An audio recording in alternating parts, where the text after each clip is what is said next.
Dear friends, myself Dr. Rami Shekhawat. Today we are talking about a very common problem. Sometimes you see when a patient is smiling, जब वो मुस्कुरा रहे होते हैं तो आपको देख के लगता है कि यहाँ पे कुछ तो डिफेक्ट है या कुछ तो कमी है।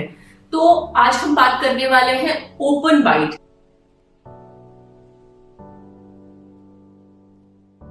जैसे मैं स्माइल कर रही हूँ तो मेरे ऊपर और नीचे के दांत दोनों आपस में मिलते हैं, बट आप कई बार अपने कुछ फ्रेंड्स, कुछ आसपास के लोगों में देखेंगे कि उनके दांत आपस में मिलते नहीं है। वो कोशिश करके भी दांतों को मिलाना चाहें तो नहीं मिलते हैं। सामने से कई बार मुंह दोनों ऊपर और नीचे के दांतों में गैप होता है, कई बार आप देखेंगे तो साइडवेज उनके गैप होता है, कई बार कुछ आपका टेढ़ापन होता है उनकी स्माइल के अंदर और वहां पे आपको गैप नजर आता है। तो इसका हम करेक्शन कैसे करें? अक्सर देखा जाता है कि जो थंब सकिंग लोग होते हैं, थंब सक करते हैं बचपन में, उनके ओपन बाइट आना लाजमी है। दूसरी बार कई बार नाक में ब्लॉकेज है, नाक से सांस लेने में दिक्कत है, टॉन्सिलाइटिस होते हैं, एडेनॉइड्स हो जाते हैं, तो मुंह खुला रहता है। जब मुंह खुला रहता है तो टंग जो है ऐसे आके दोनों दांतों के बीच में रेस्ट करने लग जाती है, तो उसकी वजह से टंग थ्रस्ट डेवलप होता है। टंग थ्रस्ट डेवलप होने से दोनों दांतों के बीच में गैप आ जाता है। और कई कारण हैं जिसकी वजह से, कई बार जेनेटिक्स भी होते हैं, कई बार ट्रॉमा भी होता है कि बचपन में जैसे चोट लग गई और आपके दांतों का डेवलपमेंट प्रॉपर नहीं हो पाया, तो आपकी ओपन बाइट आ सकती है। और ये ओपन बाइट बहुत ही अलग दिखती है, बहुत ही अननेचुरल दिखती है और किसी भी इंसान का कॉन्फिडेंस है वो कम करती है। इसका करेक्शन अगर टाइमली किया जाए तो 101% संभव है। दो तरीके से हो सकता है, एक तो हम स्माइल डिजाइनिंग द्वारा कर सकते हैं, एक हम ऑर्थोडोंटिक ट्रीटमेंट द्वारा कर सकते हैं।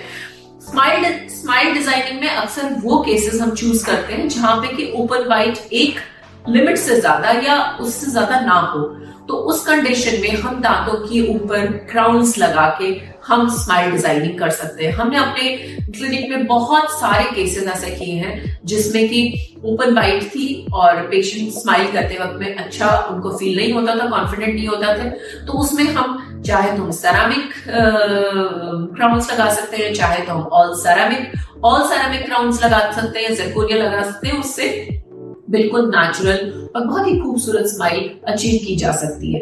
दूसरा, अगर गैप ज्यादा है तो उस कंडीशंस में हमें ऑर्थोडोंटिकली यानी कि ब्रेसेस से उन टीथ को पोजीशन करना पड़ता है। उसमें हम लोग जब ब्रेसेस लगाते हैं तो हम इलास्टिक्स का इस्तेमाल करते हैं जिससे कि नीचे और ऊपर के दांतों को हम पास लेके आए।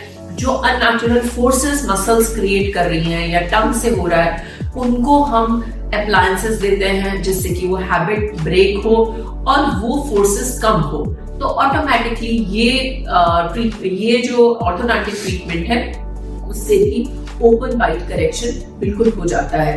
तो देखिए फ्रेंड्स, स्माइल के लिए सजग रहिए, टाइमली ट्रीटमेंट्स लीजिए, चाहे ऑर्थोडोंटिक हो चाहे स्माइल डिजाइनिंग हो, you can get back to your normal pleasant smile.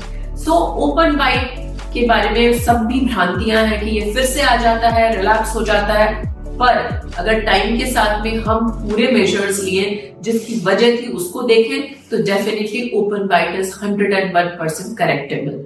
Thank you so much and again wishing you a very smiling times ahead. Thank you.